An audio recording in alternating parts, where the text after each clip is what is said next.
Welcome to my Age of Wonders 4 Quick Tips series, where I try and give you the maximum amount of knowledge and not waste any of your time. Let's jump straight in.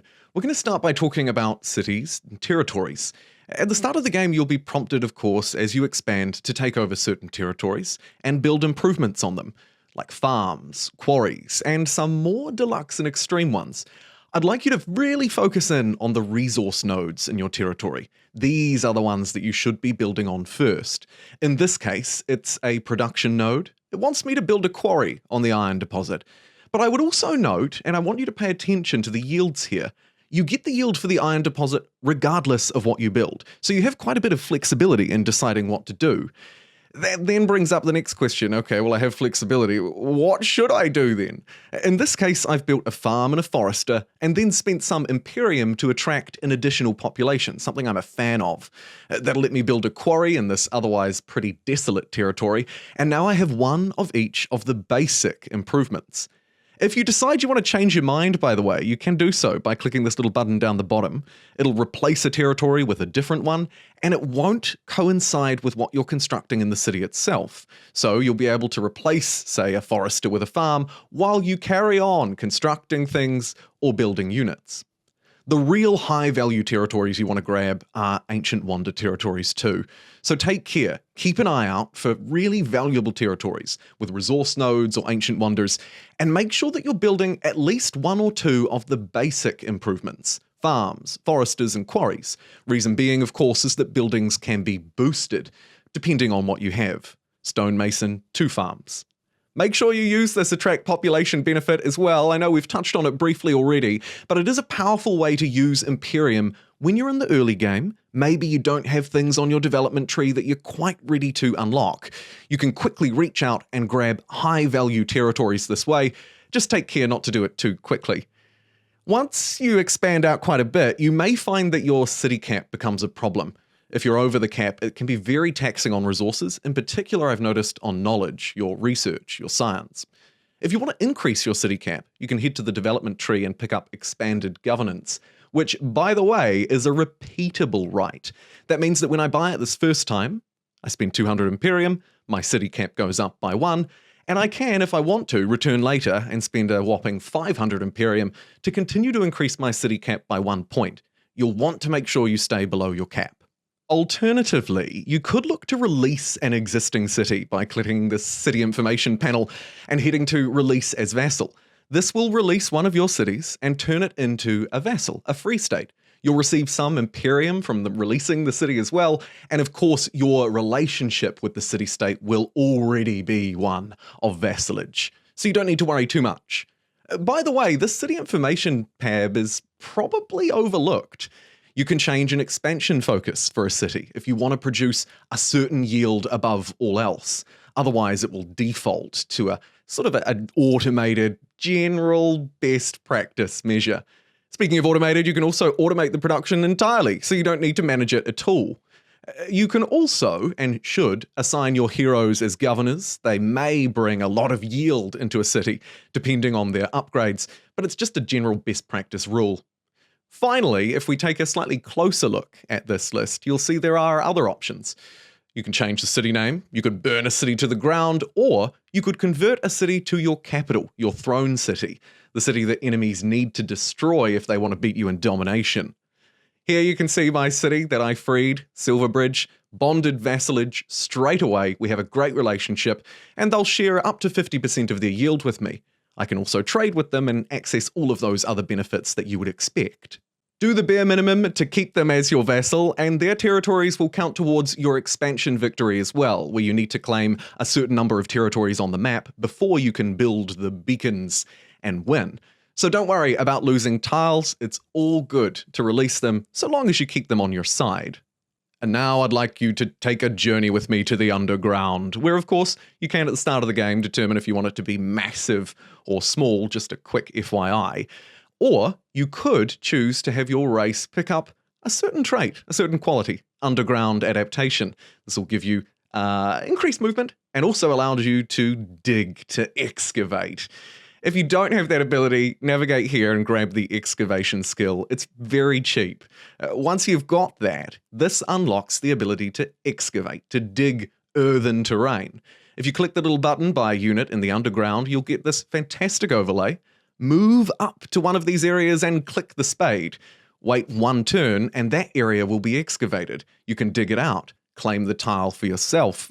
Make sure you're close enough to it though. You do need to be directly adjacent.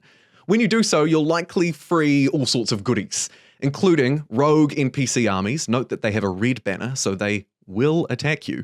And also lots of treasure, whether it be production, gold, or whatever it may be. It's definitely worthwhile to excavate these. You never know what you might find. Here I found a serpent, for example, a handy addition to my army, as of course, as I mentioned before, when you free enemies, they'll be fairly strong, but you should be able to take them down with your starting force.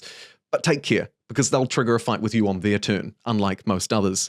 If you're wondering what areas can be excavated or not, zoom out and look for the lighter brown areas on the tactical map. These areas can be excavated, so you can plan ahead and decide where you want to dig and get all the treasure you deserve. Now we're going to move through and talk about combat, specifically around the unit limits and how we can kind of game the system a bit.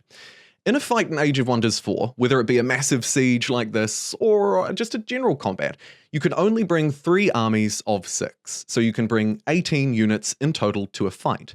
There are other ways to get around this though. Of course, as you're setting up your siege, you may choose to pick up different siege projects like breaking down their walls, but you can also unlock better ones. For example, Unleash the Hounds will summon 6 Warhound units on the attacker's side at the start of the battle. Alternatively, you could construct siege equipment like onages. These also spawn as units for you to control, and they allow you to go above that 18-point cap. So while it is a hard limit for normal units, it's not for special ones. There are other ways to achieve extra units as well. It's not just during a siege. For example, my Houndmaster here at the start of a battle summons a Warhound, again, a separate and distinct unit that inflicts marked and sundered defense when it attacks. These units may not necessarily be the strongest. Generally, they'll range between perhaps tier 1, tier 2, maybe tier 3. But having the extra numbers, even if they're just token units, is incredibly powerful. There's also some signature skills that you could choose. This one is one of my personal favorites, Summon Elemental. Once a hero gets to level 5, you can unlock these skills. This one summons a random tier 3 elemental unit. Once you get up to tier 3, that's fairly strong, especially if you can unlock this relatively early in the game. Very powerful. And the other thing you might choose to do to your people is race transformations. Now, there's a couple of things you need to know. Firstly, these are all very good. They tend to lean into certain elements. This one, Earthkin, for example, will turn my arms to rock and allow me to camouflage in rocky terrain, allow me to traverse rocky terrain faster, and give me extra defense. These minor transformations, here's another one, Spawnkin, for extra damage as we increase the number of units in our armies, can be stacked on top of each other. Some of them are incompatible. I couldn't get super growth after I got this one, but most of them aren't incompatible with one another, so you can stack your minor race traits high and watch them fly. Now I'd like to move back to the start of the game, speaking of races. The physical form that you choose doesn't actually matter at all. Of course it matters for the story and the lore and making ridiculous looking things, but the thing you need to know here is that you can change the body and mind trait, allowing you to pick from anything on the list. The next thing to highlight is, of course, the race's culture, one of the most important decisions you'll make at the start. Each one has specific structures, like food structures here for feudal. It also has generally unit abilities, upgrades, like for example feudal lords, which lets me get my governors, those city heroes, extra strong and focus in on certain yields. It's a powerful effect, but all of the races, cultures, have very powerful effects. Take a minute to study it and take care. There might be some negative alignments that you might not want. For example, have a read, choose your affinity, and then take note of your affinities up in the top left, because you'll be dealing with them again here, and I've got some quick tips to deliver for society traits.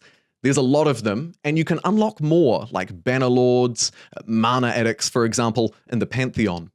Mana Addicts is a fan favorite if you're looking to choose some powerful ones. It's incredibly good, not just from all of the individual things it delivers, but primarily because of this attunement, which gives your units lifesteal after you cast a combat spell. You're probably going to be casting a lot of combat spells, and so your units will be able to heal themselves when they deal damage.